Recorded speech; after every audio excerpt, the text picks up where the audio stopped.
Welcome to the Slop Temple. We pray this video helps. You start by locking the chatbot persona and 3-5 core tasks so every decision supports user goals. Once done, create a 1440px artboard with an 8px baseline grid and define color tokens and typography styles for consistency. Make reusable components for avatars, message bubbles, and input fields now. This saves time in iterations.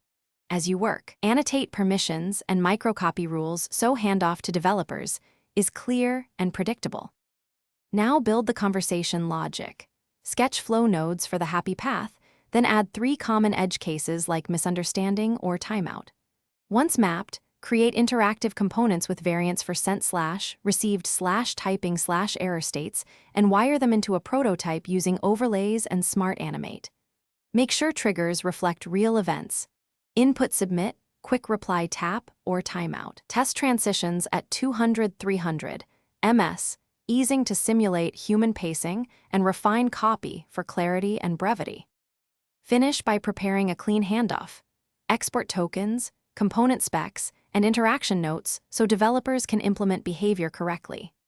Then run rapid usability tests with 5 users to catch major friction points and prioritize the top 10 issues.